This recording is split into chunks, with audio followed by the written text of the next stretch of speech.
It has been another exciting week. Last week, we were talking about all-time highs after all-time highs, with Bitcoin briefly topping out just above 93,000 US dollars before settling back down to 90,500 or so at showtime. Just seconds ago, Bitcoin racked up yet another all-time high, just below $95,000, like just $10 or so below $95,000, and you ain't seen nothing yet. This podcast is for information and entertainment purposes only. Nothing on this podcast should be construed as financial advice. All views expressed on this podcast are solely the opinions of the host and/or any guests that we might have from time to time. Nothing on this podcast should be construed as a specific inducement to make a particular investment or to follow a particular investing strategy.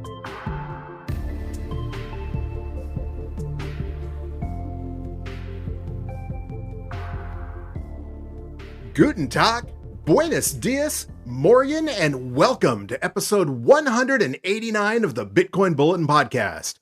Before we get into things, I want to point out that we have a bunch of new listeners this week. So if you're one of them, welcome aboard.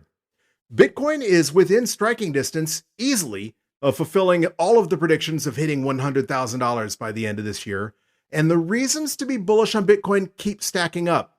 Besides the fact that we are entering the part of the Bitcoin cycle where we would have expected the bull run to kick off, the news is just incredibly bullish. And we'll get into that a little bit more in just a minute. But of course, before we do so, let's take our usual customary look at Bitcoin's vital statistics. At the time of this recording, we are sitting at a block height of 871,268. And Bitcoin is sitting at a US dollar price of 94,880 US dollars, just 120 US dollars below $95,000. And that means that for every fiat dollar that you convert into Bitcoin, you'll receive 1,054 sats. That is, that's about 60 sats fewer than we would have received just last DCA Wednesday. Of course, an occupational hazard, as number goes up, the fiat value goes down, because even though Bitcoin is trending up and to the right, in US dollar terms, that means that the US dollars are trending down. And of course, the higher Bitcoin goes, the fewer sats we're going to be able to stack. But don't you worry, we are still early, and I will get into those reasons a little bit more in some detail here in just a minute. But of course, I'm getting a bit ahead of myself. Bitcoin's current US dollar value gives it a market capitalization of $1.88 trillion US dollars. That is $100 billion more than just last DCA Wednesday. And, again, just at striking distance from that $2 trillion magic number. I often speak in previous podcasts about how human psychology is a funny thing and that people fixate on magic numbers. I think the next big magic number in everybody's head, obviously, is that 100,000 US dollar Bitcoin. But equally as important to the financial talking heads is that $2 trillion market cap. But even so, 1.88 trillion is very, very respectable. And of course, we have a long way to go. For those of you who value your wealth in shiny yellow rocks, one Bitcoin will currently purchase you 35.7 ounces of gold. That is almost another full ounce over just last DCA Wednesday. And the gold bugs out there, they're cheering and hooping and hollering as gold's been, it's down a bit, but it's near all-time highs in US dollar terms, but still trending down in Bitcoin terms. I often said that I thought it was going to be before the end of this year that we were going to be talking about gold and Bitcoin in gold terms, in terms of pounds of gold per Bitcoin, not ounces per gold. And of course, we're already there. 32 ounces is 2 pounds. But of course, I was meaning more like, 3, 4, 5 pounds. And obviously, we hit multiple pounds of gold per Bitcoin already, but Bitcoin's just getting started. And I firmly believe that by the end of this year, we're going to be talking about another pound or so of gold to purchase just one Bitcoin. So gold bugs, you are on notice. Everybody gets Bitcoin at the price they deserve. And if you're a gold bug, currently that price is 35.7 ounces of gold, and getting more expensive in terms of your Peter Schiff bucks.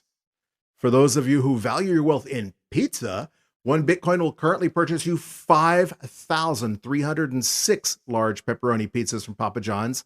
That is almost an additional, well, it's about 60 additional Papa John's, about 260 more Papa John's pizzas than you would have been able to purchase just last DCA Wednesday, which gets into my hypothesis that if you are a whole coiner and you took it upon yourself to try and spend that entire coin by just ordering one large pepperoni pizza a day, you could never do it. Currently, if Bitcoin doesn't increase in value in US dollar terms by another penny, that is one large pepperoni pizza every day for more than 14 and a half years. And need I remind you that 14 and a half years from now, we're talking about 3 additional halving cycles. And most people believe that we'll have easily surpassed the 1 million US dollar per Bitcoin mark before that. Nobody has a crystal ball.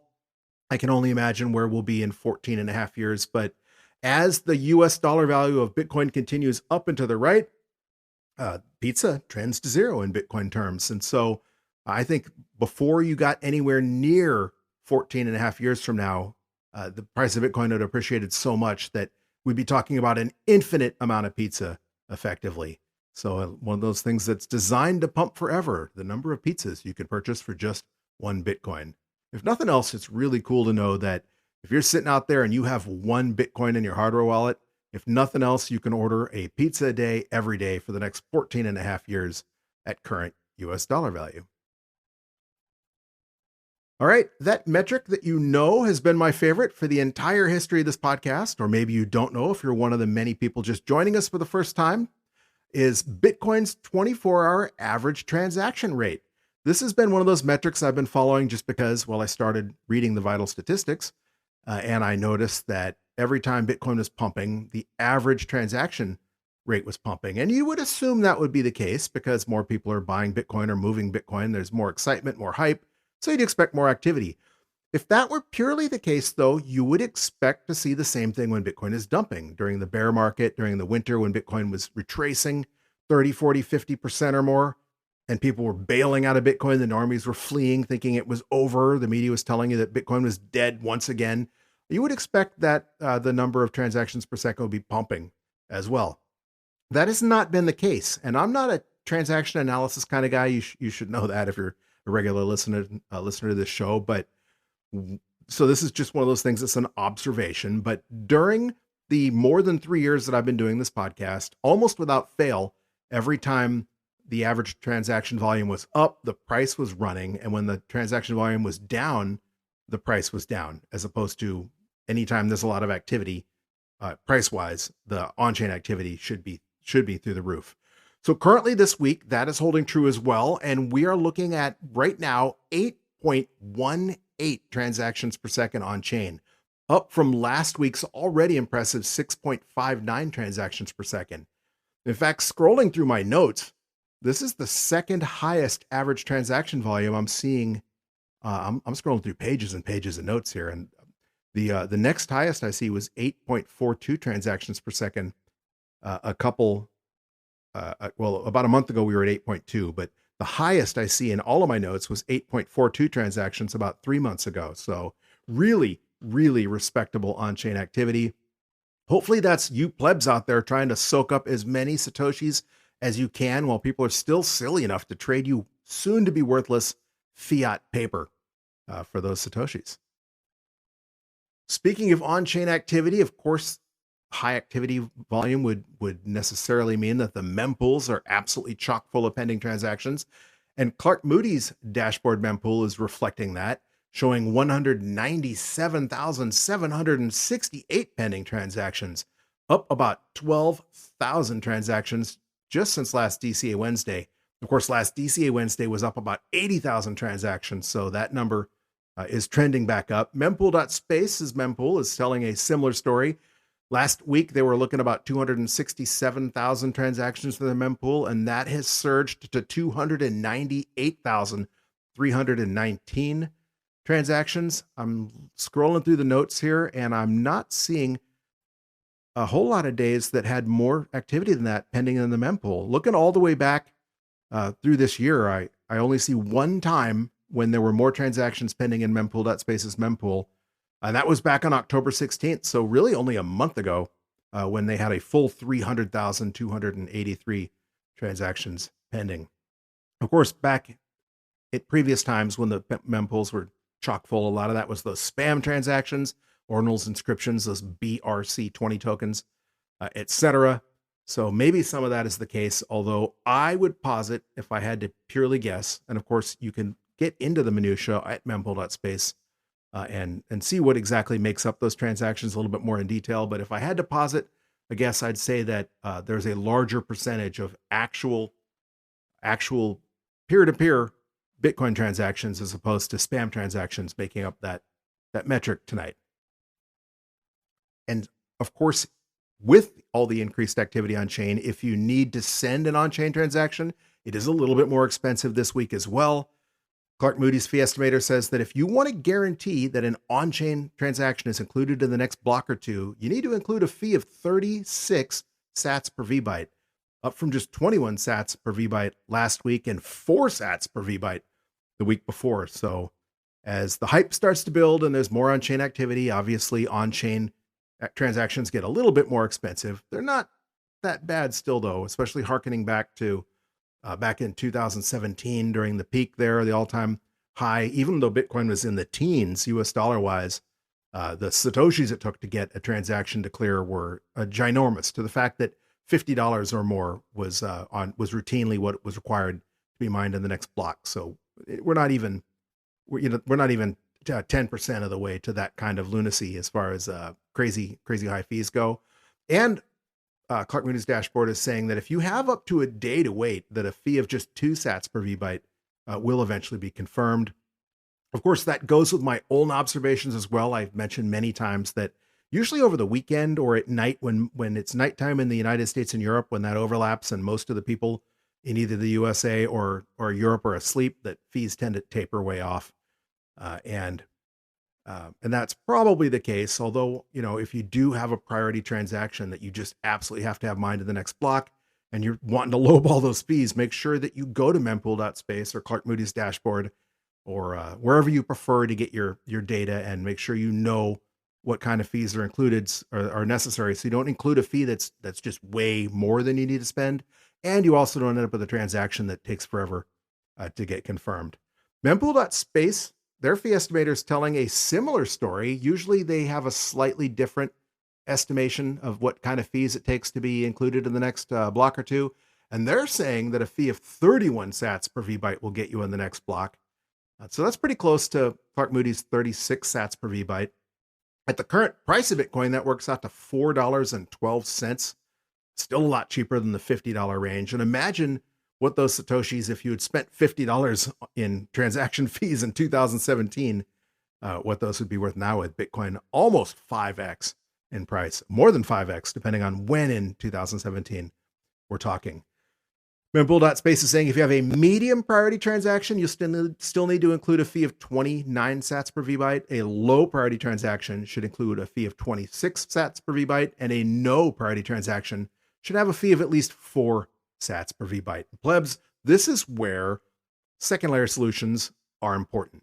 If you're just buying coffee, you don't want to spend $4 in transaction fees. And so I remind you that if you have Lightning, whether you run your own Lightning node or you're using one of the custodial Lightning solutions that may be available to you depending on where you live, most of them are not available here in the United States anymore. Thanks, Gary Gensler. But if I needed to buy a cup of coffee, I could do so with my Lightning node, with a Lightning wallet that's synced to my Lightning node for basically free, negligible, just a couple of Satoshis, less than a penny in transaction fees. And of course, there's other layer 2 solutions that are being developed and promoted out there as well. I've said numerous times, I firmly believe that 2-3 bull runs from now, 2-3 cycles from now, maybe even sooner, the only people that are going to be conducting on-chain transactions are going to be whales, maybe plebs if you're consolidating, changing security models, or maybe cashing out to buy a house or pay for a wedding or send a kid to college. But there are going to be large, really important financial transactions. Banks, of course, and world governments would be conducting transactions on chain, but they'll be moving around billions or hundreds of billions of dollars.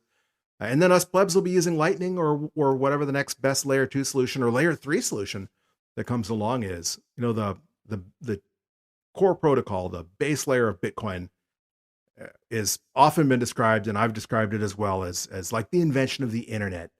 You know, when you go to, if you purchase something on Amazon.com, you're going through numerous different protocols to use the internet, but you wouldn't say I'm just going internet. I'm not using purely HTTP or TCP to make those transactions.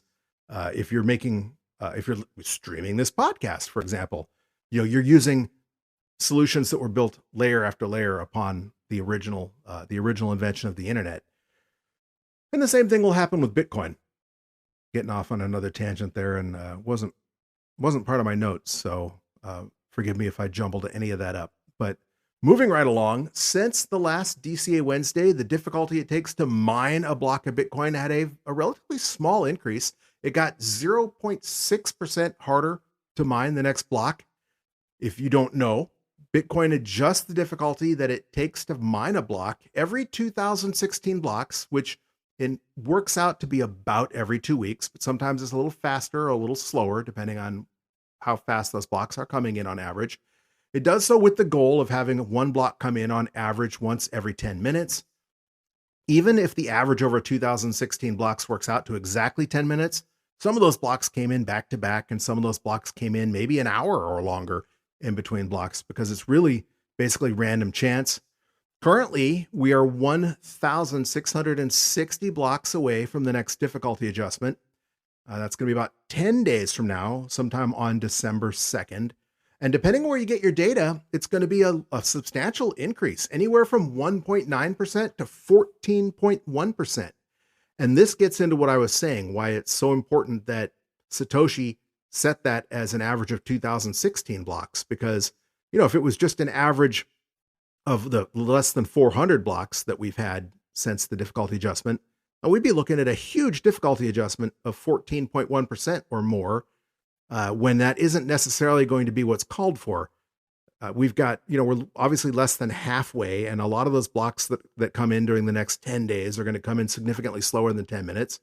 And so it's really too early to tell, but I would hazard a guess that it's going to be nowhere near 10 to 14%. But if you were one of those altcoins that thought the building the best Bitcoin meant that you had, larger blocks, and that you adjusted your difficulty on the fly or more rapidly to keep those blocks humming, right now you'd be looking at adjusting your difficulty to 14.1%, which would be a big overshoot most likely. And then there'd have to be a huge difficulty decrease, and that would result in a huge undershoot. And, it would just seesaw back and forth. Whereas by taking about 2 weeks and then averaging out those 2016 blocks, we get a lot closer to a smooth 10 minutes between block average. Right now, that average is zooming along at 8 minutes and 45 seconds. But again, that's because we've had very few blocks. And if we were really to expect that over the entire 2 weeks, we would see blocks coming in that quickly, you would have expected to see a lot of mining power drop off the network. And that doesn't appear to be the case, because the estimate of the current amount of hash power securing the network is up more than 10 exahashes from last DCA Wednesday, with 683.3 exahashes securing the network. And so if the amount of hash power, the amount of computing power securing the network is going up, you would expect to see a difficulty increase, but not 14%. I mean, 10 exahash is not 14% of almost 700 exahash. Real quick, I want to take a moment to thank those of you listening on your favorite podcasting 2.0 apps, such as Fountain. That is a large chunk of you, because when I first started doing this podcast, it was hosted by Anchor FM, and then Anchor got bought by Spotify and became Spotify for podcasters. And Spotify is really, really, really pushing for people to listen to the podcast on their platform. But of course, you don't have to. That's the beautiful thing about podcasts. And I was looking at the statistics, and almost none of you are listening on Spotify. It doesn't say which app those of you are listening on. It breaks it down by whether it's desktop or mobile, etc. But I have to assume a lot of you, because you're Bitcoiners, are listening on Podcasting 2.0. And that's important, because Podcasting 2.0 apps such as Fountain, not only do they allow you to support this podcast through the value for value method and even earn some Satoshis for listening to the podcast, but now they're integrated with Nostr, which is really cool. So if you're a decentralized Bitcoin maxi, you're probably already listening on Podcasting 2.0. And speaking of value for value, of course, I got a little bit ahead of myself. Podcasting 2.0 allows you to support this podcast by either streaming sats on a minute-by-minute basis as you listen, or by sending a boost, which is a shout-out, but it's a Lightning transaction where you can send a fixed amount of Satoshis along with a message to this podcast, just saying hi, letting us know what you think, maybe announcing something important in your life, or maybe a Bitcoin meetup that might be going on in your community. That's really up to you. But the point being, you're deciding how much value you're getting from listening to a podcast and then contributing some of that value back in terms of Satoshis. And of course, we read our boosts. If you send us a boost, we read it on the next episode. And we do have a boost to read today. It's from longtime listener, longtime supporter, Leggy. Leggy supported us with 2,000 Satoshis and says, "Hi, Chris. I'm not even sure if I like the rise of the price. Less sats in the future." Leggy, you are absolutely correct. This is the early adopters paradox for certain. Every cycle during the run-up, I personally feel conflicted about this. It is obviously exciting to see the number going up, not just because your Bitcoin is increasing in value, but because the value going up it's an indication that Bitcoin is being more widely adopted, that Bitcoin is fulfilling its goal, that we're closer to hyper-Bitcoinization and the world, that Bitcoin fixes getting closer. And so it's exciting to see the price of Bitcoin going up. I'm not sure I know the best way to soothe my mixed emotions about this. I would say that the obvious answer would be make sure you've stacked hard enough that as Bitcoin becomes more expensive to accumulate, that you can feel confident that you've stacked as hard as you possibly could. But realistically, you're always going to have the what ifs. So, and I was FOMOing about that last night. In fact, I was not even last night while I was doing this podcast, I was watching the price of Bitcoin setting new all-time highs and thinking, we're getting close to setting the new all-time high, and thinking, I'm never going to meet my new stacking goal. Of course, that stacking goal is a sliding scale. I've had multiple stacking goals, and fortunately I've achieved all of them. But every time I do, I don't say, okay, I'm done now. I increase my goal. It's like if you're getting in shape, if you want to lift a certain weight or run a certain distance or run that distance in under a certain time, once you do it, you don't just stop exercising and say, okay, I'm done. I'm never going to run again. You try and do a little bit better each time. And so, I have met my previous goals. I've knocked one after another down during my Bitcoin journey, but I was having that FOMO that, wow, my next goal. I mean, let's say your goal was another tenth of a coin or another half a coin. I mean, right now, another half a coin is almost $50,000. And if you're stacking even $1,000 a month, that's 50 months. Well, that's years. That's years from now. That's more than another halving from now. So we've got this halving cycle, whatever Bitcoin's going to go to, and then the next halving cycle. So realistically, even if you decide you need to stack another $50,000 of the Bitcoin, well, that might be another $500,000 of the Bitcoin as the price goes up. So that's the point that I guess I was trying to make, and kind of the point that Leggy was making. And as usual, Leggy, you make an excellent point. And of course, I sincerely appreciate the boost. I truly value your input. It is gratifying to know that you feel that you are receiving value from this podcast and that you're out there listening. So thank you for the boost, and thank you for the thoughts. Okay, I mentioned this in the intro just a little bit. Our geographic distribution of listeners has had another change, a lot like the Bitcoin code. It seems like you go through long periods of time where nothing changes. It gets harder and harder to change the Bitcoin core protocol. And it seems like our listenership had ossified for a while. In fact, we had seen a change about a month ago, but that had been the first change we'd seen in months, and it wasn't a gigantic change. This week, we have a reasonably big change. Our top 10 countries where our listeners are located is as follows. Number 1 remains the United States, although it's a slightly smaller percent. It was 62% last time I did the statistics, and it's just under 60% of you are listening in the United States of America as we record. Number 2 remains Argentina. They've still got a solid 7% of the listenership, but the next largest block of listeners. And that's really cool because I remember listening to every Andreas Antonopoulos video I could watch back when I was first really falling down the rabbit hole. And one of the things he would talk about, and it was a theme over and over again, was that when he's trying to tell Americans or Europeans about Bitcoin, he has to explain to them why they should want to use Bitcoin. And when he talks to people in Argentina or other countries where they've experienced rapid hyperinflation, sometimes multiple times in their lives, he only has to explain how to use Bitcoin. They already get the why. So it seems logical, but it's also incredibly flattering that we have so many listeners in Argentina. Number 3 remains Germany. So Dankeschön, mein Freund in Deutschland. I forgot to say muchas gracias, amigos, in Argentina. So thank you to those listening in the United States. Muchas gracias, amigos, in Argentina. And Dankeschön, mein Freund in Deutschland, for remaining the number 3 most populous location for our listeners. Here's the big change.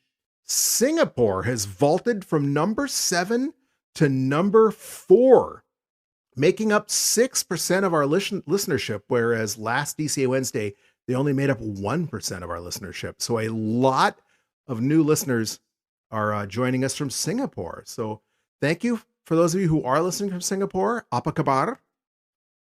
Number 5 now is Canada. They slid 1 spot, and basically we have the same percentage of listeners from Canada. They just got dowranked by Singapore surging. So thank you to those of you in the soon-to-be frozen white north. I pity you because we have a cold front moving through here in Florida. It's supposed to hit late tonight, and it is 80 degrees right now. And we were only getting down to like 76 or 77 degrees at night. But tomorrow night we're going to get down to 42 degrees, which is really cold, and it means that if you're further north, you're probably chattering your teeth right now. I mean, the cold's already there, and it's going to get colder. So thank you to those of you listening in the frozen white north. Number 6 now is Luxembourg. They've also been bumped down 1 notch, but we have precisely the same or about the same number of listens from Luxembourg. So Dankeschön, mein friends in Luxembourg, or Morien. United Kingdom obviously steps down 1 space to number 7. So hello and thank you to our cousins across the pond in the United Kingdom. Number 8 remains Spain. So I guess the mix, the jumbling up is about, we've got 1 or 2 more changes, I guess. So muchas gracias, amigos, listening in Spain. Number 9 now is Mexico. Mexico moved up a notch from number 10 to number 9. So that's really cool. Muchas gracias, amigos, in Mexico. And that knocked Colombia down from number 9 to the number 10 spot, but was still about the same number of listeners, a respectable showing in 10th place. So muchas gracias, amigos, in Colombia. And Australia, you're just barely outside that bracket, hanging out there just below the top 10. So if you're listening and you're trying to orange pill some friends or family, or maybe you have orange pilled a friend or family member, turn them onto this podcast. It won't take too many more listeners to bump you all back into the top 10. But basically, I just want to say thank you. It's really flattering, regardless of where you're listening from. When I scroll through those stats, it breaks it down into the fractions of the percent. And it's literally almost every country in the world has a listener out there somewhere listening to this podcast at some point in time. And that is just really, really flattering. It's somewhat surprising because this is an English language podcast that I record in the United States. So it would seem like the no-brainer would be that probably most of my listeners would be here in the United States. And a little more than half of you are, but it's so flattering that, like Bitcoin, Bitcoin is for everybody. It's so flattering that our podcast audience is so international too. So once again, thank you to all of you listening. You are the reason why I'm doing this podcast. I like to talk about Bitcoin, but it doesn't make sense to talk about Bitcoin if nobody's listening. And we get enough of that trying to talk to our family and friends when it feels like we're talking to a brick wall. I'm literally talking to a brick wall right now, but that brick wall has a computer screen and a microphone in front of it. And we've got lots and lots of you listening from all over the world. All right, on to the news. Once again, as is often the case, the price is what's basically leading the news and leading the discussion on crypto Twitter and online. Certainly what a lot of people are focused on today, especially just brushing up against a new all-time high. But as I mentioned, I think, we're early and things are just barely getting started. James Lavish on Twitter, if you're following him, tweeted out, I guess a couple days now ago, of course Bitcoin is going to 100K, and then 200K, and 500K, and eventually 1 million. I don't know when, and I don't know how much volatility we will see before each level, but I have no doubts about the ultimate direction of the price, and neither should you. So that is one of the things that I keep in mind. Like when Leggy pointed out that When the price goes up, you can get fewer Satoshis, and that's the case. But one of the things I remind myself of is I'm getting fewer Satoshis, and it would be nice to have more sats, but the difference between the Satoshis that we got last DCA Wednesday and the Satoshis we're going to be able to purchase this DCA Wednesday, dollar wise, it's not going to make any difference at all when Bitcoin's a million or 10 million or a billion or wherever the moon ends up being, whether we paid 90,000 or whether we paid 94,000 for that Bitcoin, it's going to be, Bitcoin's going to go a heck of a lot higher. And it might seem like it's going to the moon quickly, but we have a long way to go. I mean, we were still early. Even at $100,000, Bitcoin's still got a 10x to get to a million. And I don't think it's stopping there. So we're early in more ways than one. And I agree with James Lavish's sentiment wholeheartedly. Speaking of Bitcoin cycles, I talked about this a little bit last week, that I was getting 2016 vibes, that everything about this cycle feels a lot like 2016. Of course, in 2016, Donald Trump had just won the presidency. So there was a lot of things going on in the world that were very similar to what just happened. I mean, deja vu all over again, right? But obviously there's also different forces at play, at least in different proportions to how they were in the previous cycle. But the overall feeling, the vibe is very much what the vibe was in 2016. And this is also backed up looking at the charts. Alex Thorne, who is at Intangible Bitcoins on Twitter, tweeted out, tweeted this 2 days ago now, that Bitcoin on track from prior cycle lows and now outperforming the 2015 to 2017 cycle. And he tweeted a chart that shows Bitcoin price accumulation starting at the cycle low and going through the end of the cycle.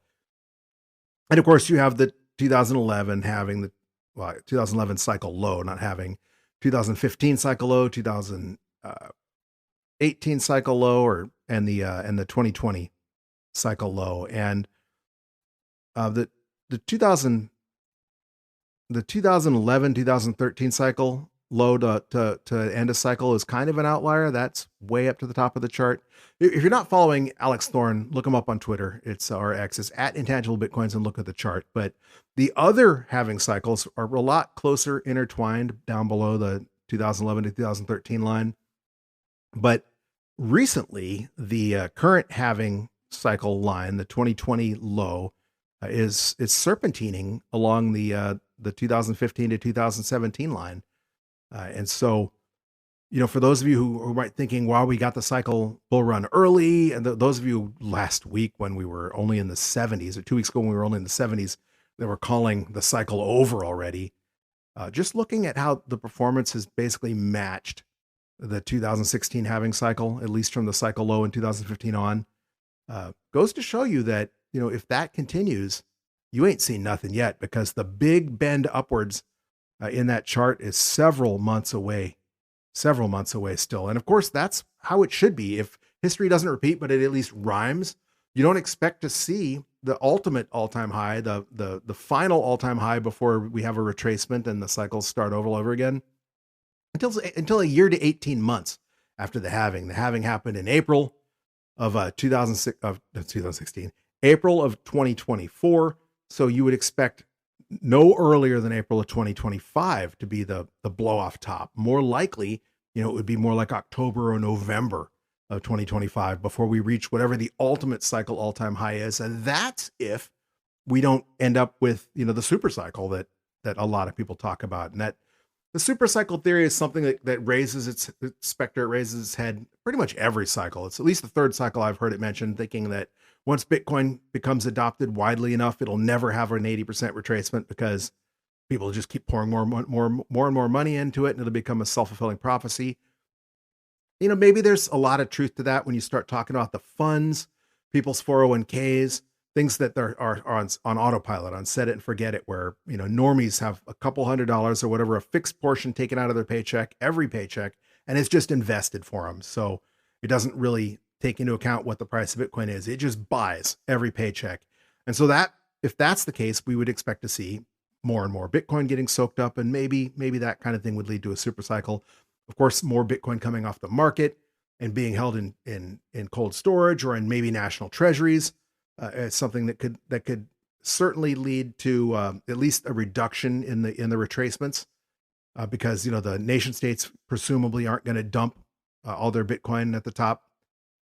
But you never know. And I personally would not be surprised if we have at least one or two more cycles in. But again, I don't have a crystal ball. And that is why I DCA, because anybody who tries to time the market, even professional traders, get just humbled by Bitcoin. And so if we do have a super cycle one day, or if we don't have a super cycle one day, because we're dollar cost averaging, it really doesn't matter. We're going to keep building that stack, and we're going to continue to end up with a really healthy average cost basis as a result.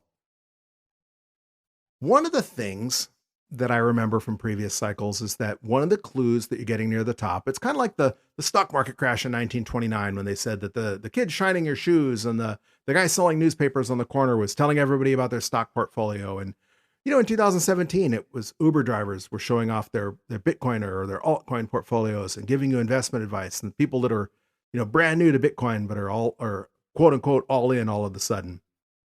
And that's one of the things that signifies that we're having euphoria, that we're getting the hype cycle part of the bull run.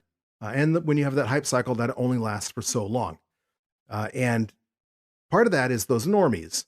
And one of the indicators, one of the things that hasn't been an indicator that leads me to believe that we're early, is that the normies aren't really calling you and pestering you about Bitcoin yet. I've heard very few people mention that their normie friends have started reaching out to them. And even if they are, they're reaching out and asking about advice. They're not telling them, hey, I'm all in on Bitcoin. And by the way, here's this monkey picture that I also bought. So we're a long way from that, I think, which makes sense if we're still a year or so away from the blow off top, or about a year from the blow off top. However, I did hear from my first normie friend about Bitcoin last week. And it was the day after the DCA Wednesday, after last DCA Wednesday, or 2 days after the last DCA Wednesday. And this normie said, I heard Bitcoin's at 90,000. You need to sell. You should sell. You've made so much money. Time to sell. Let's cash out. So I did hear from my first normie, but it wasn't euphoria, other than the fact they thought I must be loaded because I'm a Bitcoiner and I should sell it. I should cash out. Now's the time to take the money and run. The take the money and run mentality is not what you hear during the bull run. When that normie comes to me and says, I aped in at $250,000 and here's my monkey JPEG, or here's the next Bitcoin, maybe then we're closer to the top. But until that time, the normie indicator says we're still early.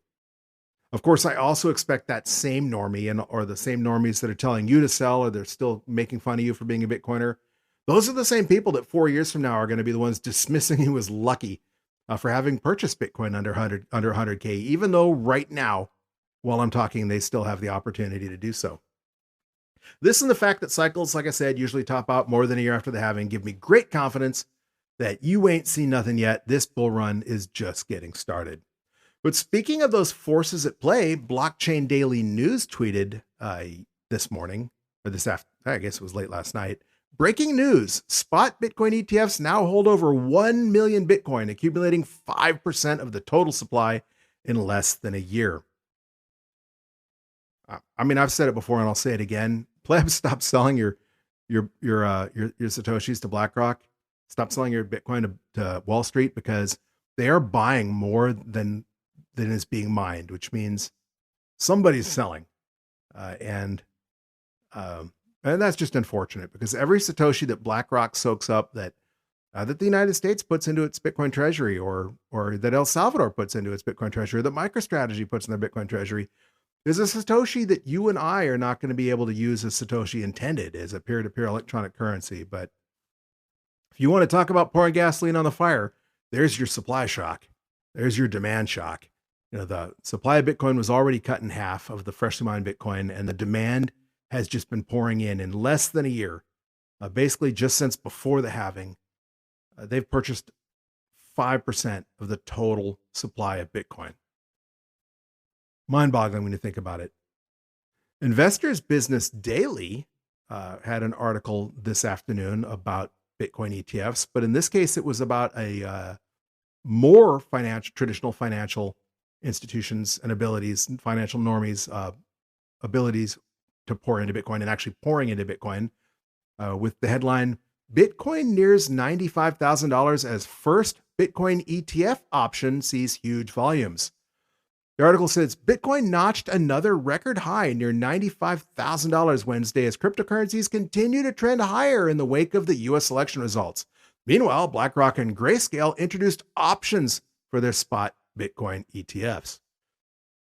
The article continues, BlackRock launched options trading for its iShares Bitcoin Trust on Tuesday and tallied nearly $1.9 billion in notional exposure, with 354,000 contracts traded, according to Bloomberg ETF analyst James Seyffert.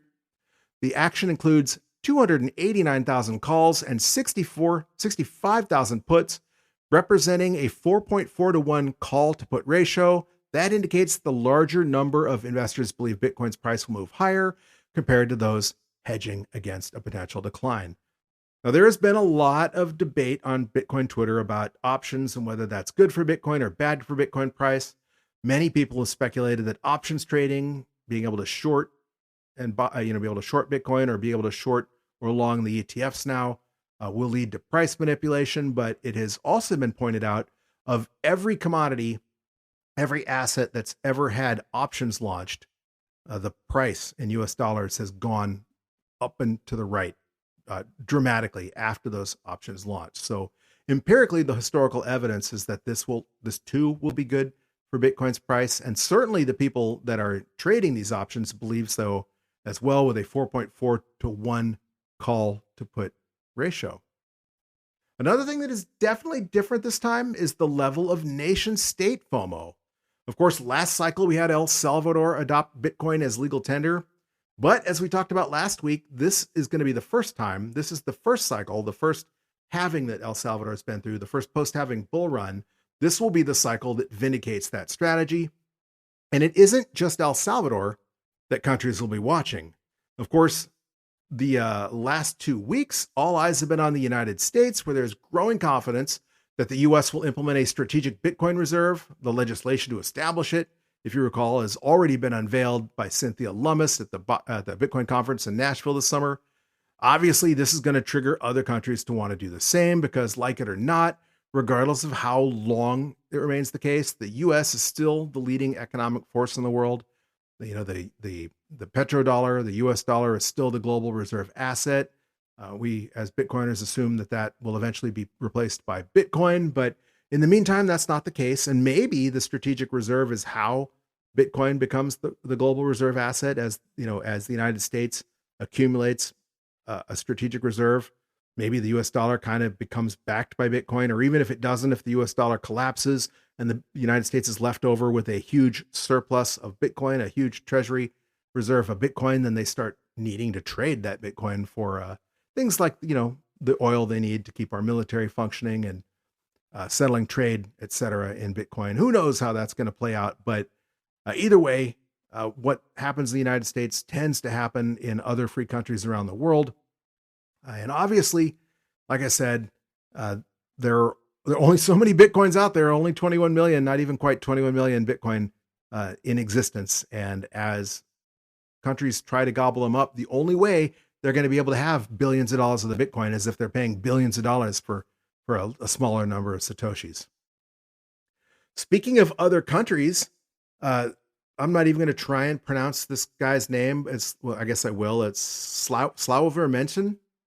He's a candidate running for president in Poland, and apparently he is a Bitcoin maxi and has proposed that Poland should create a Bitcoin strategic reserve, tweeting so 2 days ago, saying Poland should create a Bitcoin strategic reserve. If I become the president of Poland, our country will become a cryptocurrency haven with very friendly regulations, low taxes, and a supportive approach from banks and regulators. BTC to the moon! ! So again, how many countries can purchase Bitcoin? How much Bitcoin is available for these countries to have a strategic reserve? We used to say that, if there are more than 21 million millionaires in the world, and therefore not every millionaire can be a whole coiner. Well, there's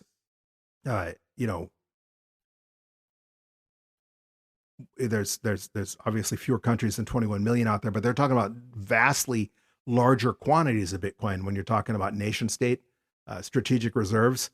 And, even if each country wanted to just copy what MicroStrategy had, only if every Bitcoin that's ever been mined, my Bitcoin, your point, Bitcoin included, was all of a sudden available for sale again, there's only 21 million Bitcoin. And if they all tried to carve that up, they're going to find that the supply is gone faster than they can purchase it. And of course, since most of the Bitcoin that is in existence is already sitting in cold storage somewhere, that means that when that nation state FOMO kicks in, they're going to be paying just increasingly astronomical US dollar equivalents for Bitcoin. Of course, let's not forget El Salvador in the United States, of course, and Poland are not the only countries out there. Let us not forget Bhutan.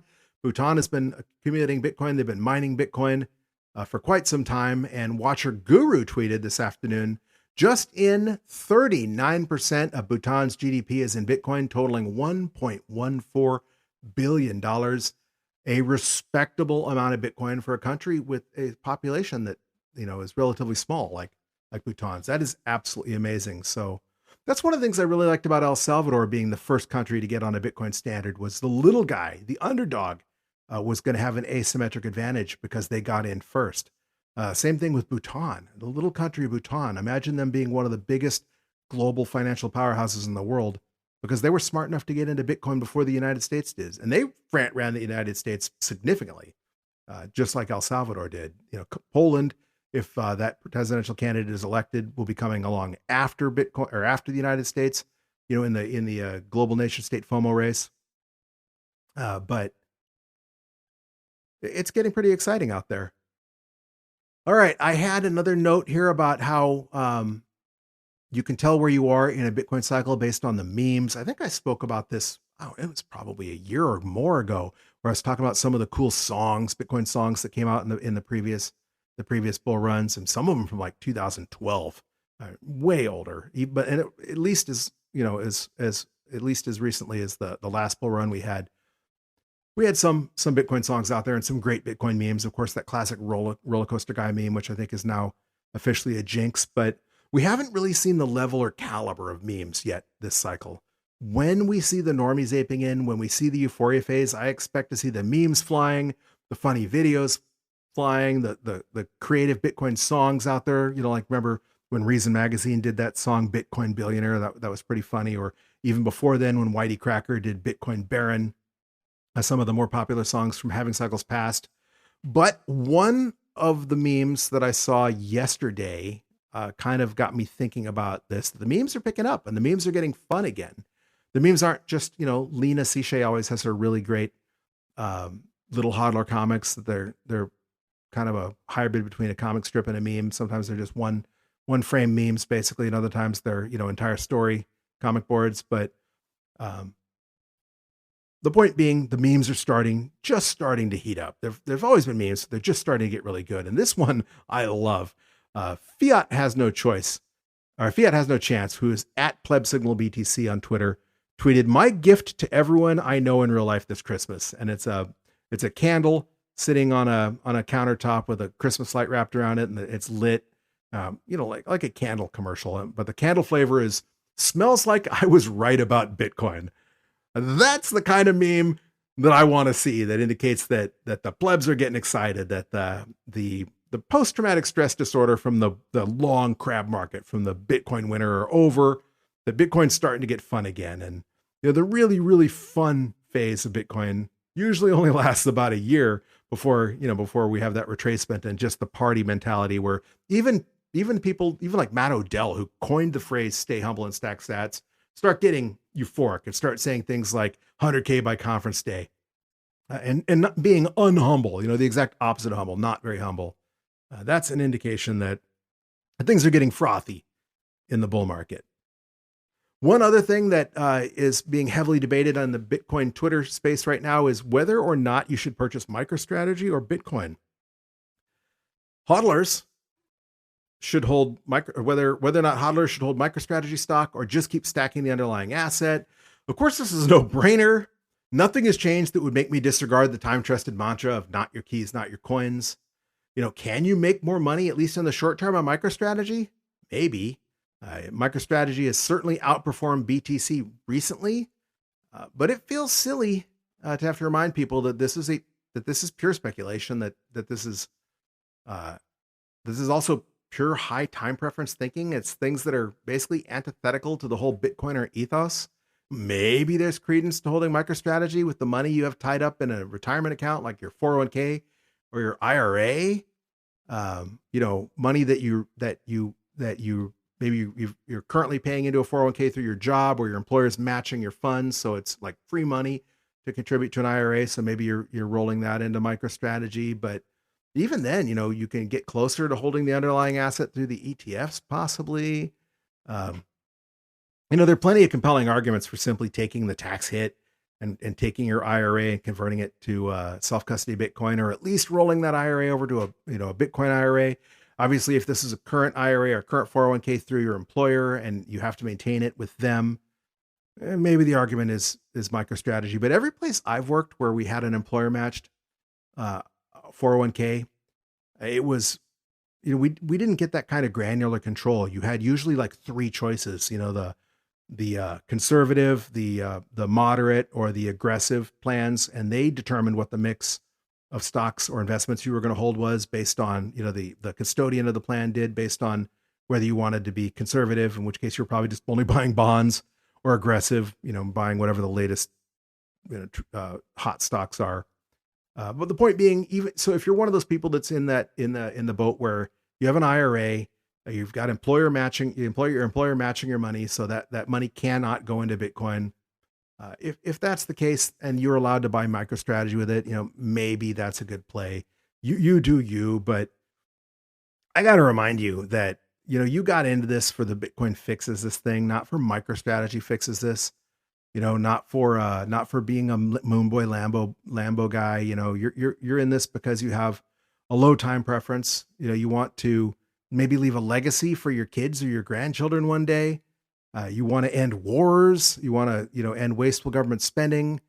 Buying MicroStrategy, it's not going to do any of that. But either way, I don't think this is a debate that's going to be settled anytime soon, unless, of course, something catastrophic were to happen to MicroStrategy or Michael Saylor. And again, that gets back to the risk, the whole not your keys, not your coins thing. If the government decides that they're going to liquidate MicroStrategy, call them a monopoly because they're no longer, an enterprise software company. They're basically a security trading securities. Who knows? Maybe they decide Michael Saylor's up to no good and they seize his Bitcoin. Probably none of this is going to happen, but you never know. Everybody thought FTX was the future, last cycle, and when we saw what happened there. I am not comparing Sam Bankman-Fried to Michael Saylor or FTX to MicroStrategy. I'm just saying that if your money is in anything other than Bitcoin, you are not the one in control of it. And that's why we got into Bitcoin, the whole be your own bank thing. And you don't do that even with MicroStrategy. Of course, speaking of MicroStrategy, one of the reasons MicroStrategy pumped so hard that it's outperforming Bitcoin is because they keep announcing that they are acquiring more and more Bitcoin, driving up the hype, driving up the valuation based on speculation of what the future price of Bitcoin might be. FTX Street ran the headline 2 days ago. MicroStrategy acquires 51,780 Bitcoin for $4.6 billion. The article says MicroStrategy has made back-to-back Bitcoin purchases since the aftermath of the U.S. presidential election and crypto market rally. In a report to the Securities and Exchange Commission, the company announced that it had bought 51,780 more Bitcoin for $4.6 billion last week. Each Bitcoin was acquired at an average price of $88,627, bringing the firm's total digital asset holdings to 331,220 BTC. Since it began its buying spree, MicroStrategy has spent $16.5 billion to buy Bitcoin at an average price of $49,874 for Bitcoin. A heck of a return, I might add, for MicroStrategy, in my words. No BS Bitcoin Today commented on this as well with their headline, MicroStrategy is now a top 100 U.S. public company by market cap. In 2024, the company's shares surged over 500% year to date.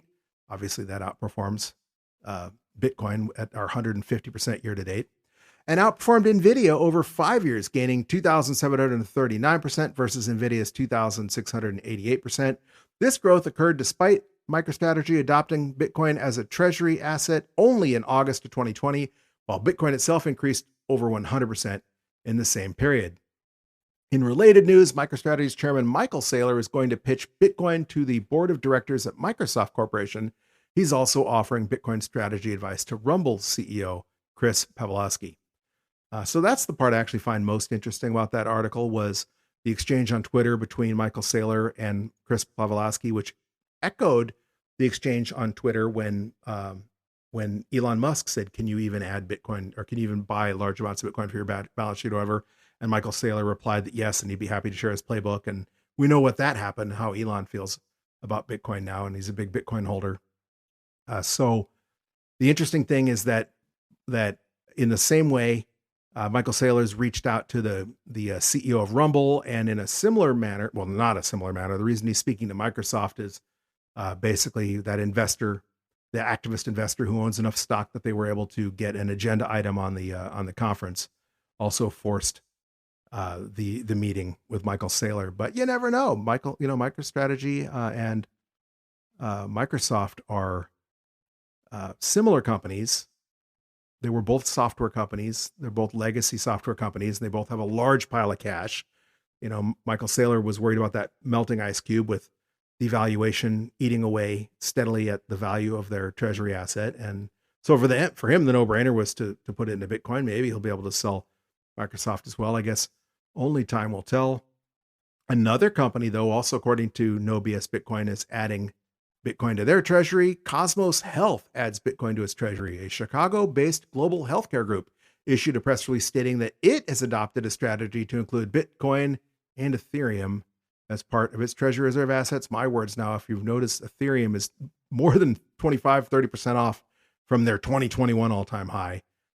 They are hardcore trending to zero in Bitcoin terms. Their price has actually been trending down as Bitcoin's been setting new all-time highs recently. They did pump for a while, but again, they never even retook their 2021 all-time high, let alone set a new one. So that's interesting. Another positive note, and this is as a result of the U.S. presidential election, is Donald Trump's pick for Commerce Secretary. Originally, it was speculated that maybe he was going to be Treasury Secretary, and that would have been really cool. But I guess it turns out now that Cantor Fitzgerald CEO, Howard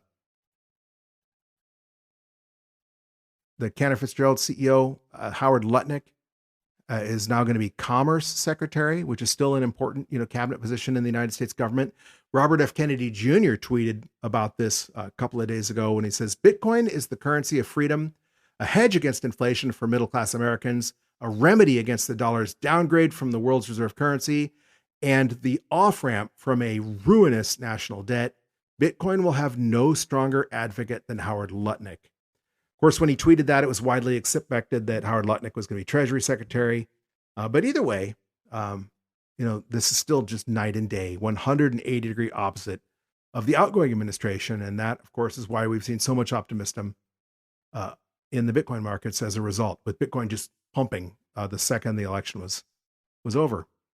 For those of you who don't know, Cantor Fitzgerald is an American financial services firm. It was founded in 1949 and specializes in institutional equity, fixed income sales and trading, and serving the middle market with investment banking services, prime brokerage, and commercial real estate financing. It is also active in new businesses, including advisory and asset management services, gaming technology, and e-commerce, and it has more than 5,000 institutional clients.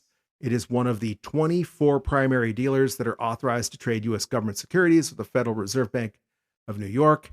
And as of August 2024, Cantor Fitzgerald Asset Management had $13 billion under management. So pretty cool that a company that is been making inroads into Bitcoin, etc., and that manages money and has clients that are some of the largest companies in the world, is led by a Bitcoin maximalist.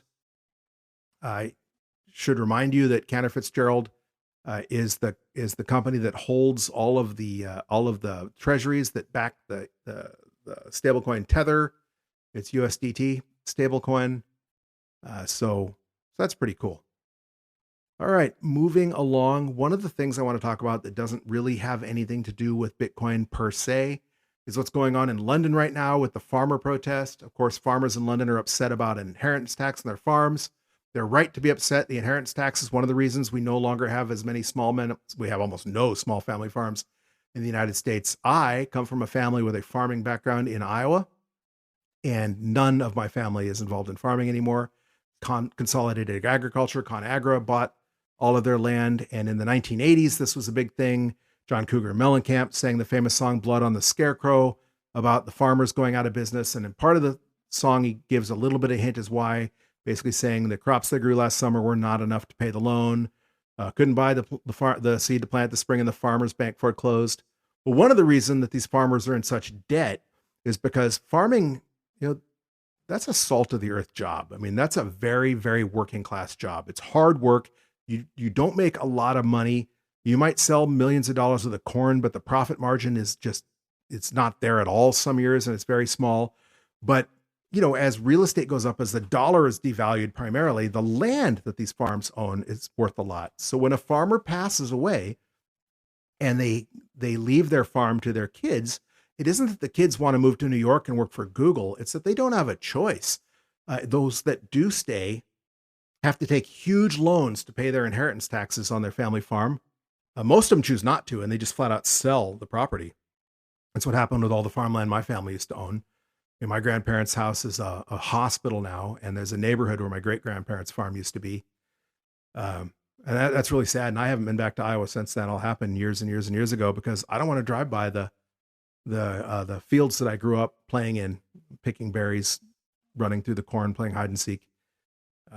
Seeing it as just a hospital and the traffic now it would just be depressing. I want to keep the memories the way I have them. But the point being, this inheritance tax is what steals this dream from most American farmers, and it's what's going to steal the dream from farmers in Europe and London as well. They're going to have to either sell the farm to pay the inheritance tax because they don't have the hundreds of thousands or millions of dollars that they're going to owe the government just because grandpa died. Or they're going to take out a mortgage, and then all it takes is one drought and they get foreclosed on, and their farm gets taken and auctioned. So the farmers are right to be pissed. But how this is related to Bitcoin is this is one of the things that Bitcoin will help fix. If heaven forbid this ends up to be a situation like we had in Canada with the trucker protest, where they try to shut them down and close their bank accounts, maybe they've learned enough from what happened there to use Bitcoin and to do it right to help fund their peaceful protest against the government. But also because by diversifying now, becoming Bitcoiners, maybe they can help offset, the devaluation of the money that's causing the fiat value of their land to go through the roof, while the amount of money that they have in their savings accounts goes down in comparison, that causes them to lose their farms in the first place. So my thoughts and prayers, my heart is with the farmers in London right now that are protesting, because I think inheritance tax next to property tax is the most evil of all taxes. And I think all taxation is theft to begin with. So before we move along to the DCA segment, this is one interesting tidbit illustrating the shift in the Overton window that I wanted to bring up. It's kind of only basically Bitcoin adjacent, but Gizmodo ran the headline, "Laptop that helped bring down thief Razzlecon is now in the Smithsonian." So if you remember Razzlecon and the social engineering hack where they stole hundreds of millions of dollars worth of Bitcoin, her laptop is now on display at the Smithsonian Museum in Washington, D.C. I did not have that on my bingo card for 2024, and it really doesn't mean a whole lot other than to show that this is how much Bitcoin has changed the Overton window, how normal Bitcoin is becoming in the American lexicon, that Bitcoin and Bitcoin adjacent artifacts are important enough now that they're ending up in the Smithsonian Museum in Washington, D.C., in our nation's capital. So that's interesting, an interesting note. All right, on to what makes today and every Wednesday so special, and that is that today is DCA Wednesday.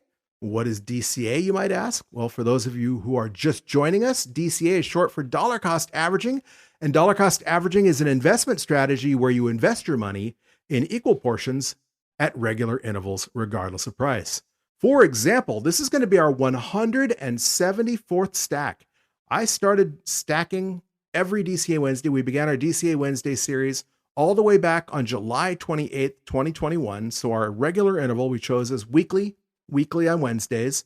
This being a you do you thing. Most people that DCA tend to DCA whenever they get paid. So if you get paid weekly, DCA weekly probably works perfect for you.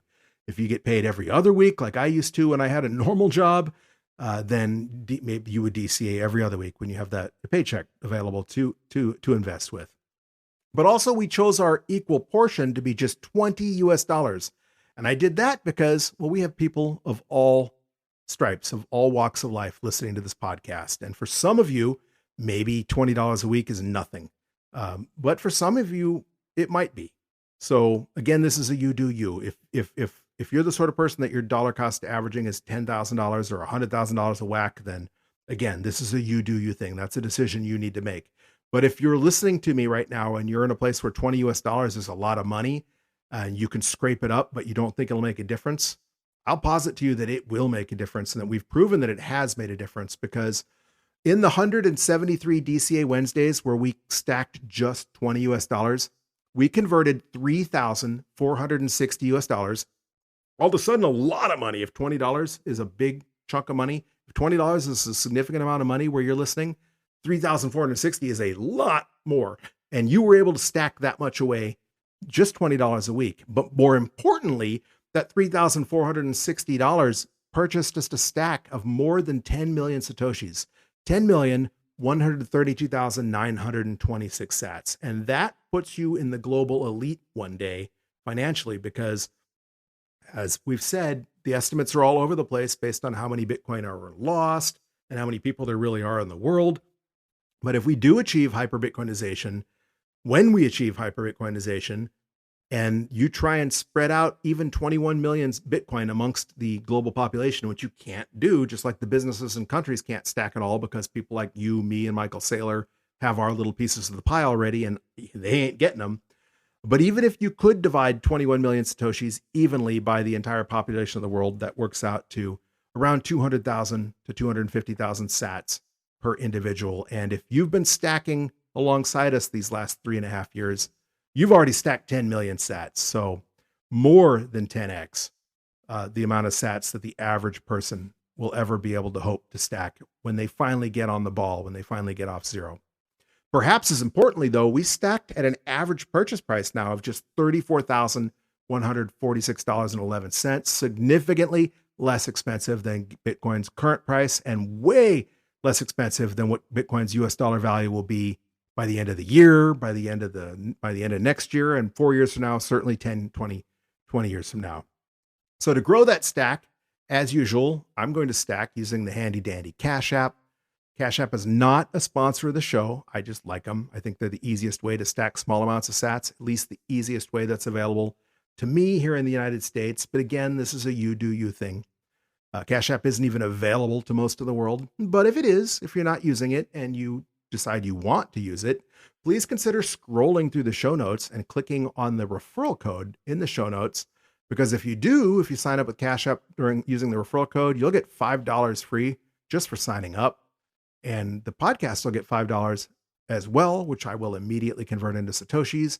And you will have contributed value back to the podcast without even spending any money. In fact, you'll get paid to help contribute value back to the podcast. So that's pretty cool. But I digress. Again, they're not a sponsor of the show. Every Cash App user has a referral code. If you sign up, you'll get your own that you can give to friends and family members as well.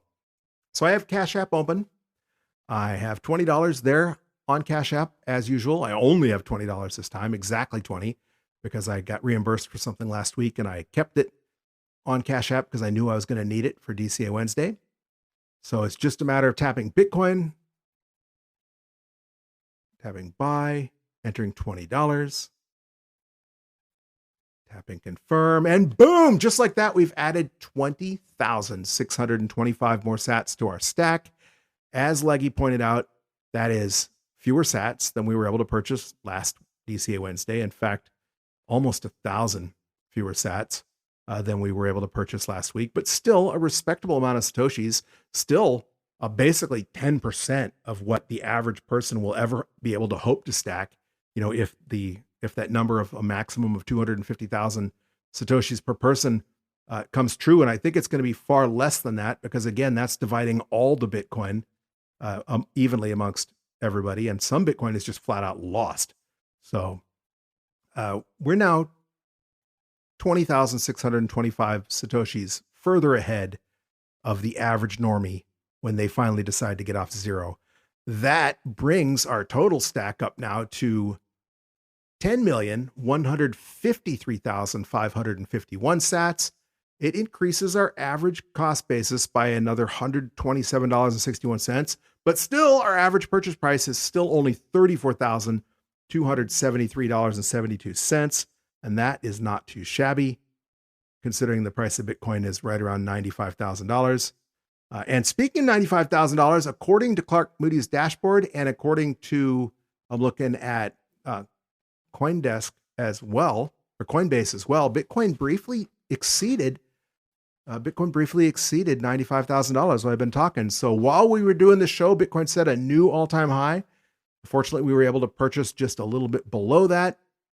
We stacked at 94,789 US dollars. So Bitcoin went up to 95 and bounced back down just a tiny bit, is often the case.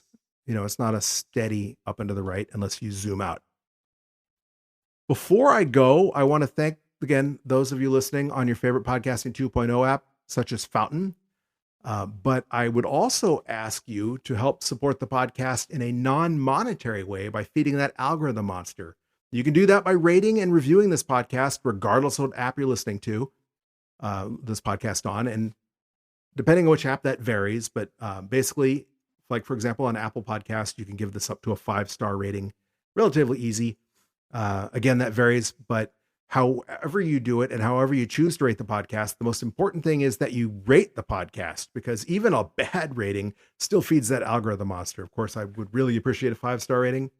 But you can also help support that algorithm, help feed that algorithm monster by making sure that you're following us on Twitter or X. On X, we are at BTC Bulletin Pod, like Bitcoin, BTC Bulletin Pod. And the more followers we have, the more likely other people are to see our tweets. And maybe they'll learn about Bitcoin and dollar cost averaging, and maybe you'll help orange pill a person. And all you will have needed to do that will be to follow us on Twitter. You don't even have to do the hard work like you do when you try and orange pill your friends and family on purpose, and you might accidentally orange pill a stranger. Also, I like to hear from you. It's really cool for when people send boosts, shout outs to the podcast, helps support the podcast through the value for value model. But also I get to hear what you think, and get to visualize who you are. But you don't have to send a boost to do that. You can DM me, again, at BTC Bulletin Pod on Twitter or X. I do check my DMs. I do respond to all the DMs that aren't cute girls asking me how my trading is going. And if you don't have Twitter, you can always send me a good old-fashioned email. My email's open right now. My email is bitcoinbulletin@protonmail.com. That's bitcoinbulletin@protonmail.com. I do respond to all of our listener emails as well, usually the same day, unless I'm tied up doing something else. Either way, don't forget to join us next Wednesday and every Wednesday while we buy up as many Satoshis as we can, just $20 at a time, while people are still willing to trade us their fake paper fiat money for Satoshis. Either way, though, keep on stacking those sats, you sexy sat stackers.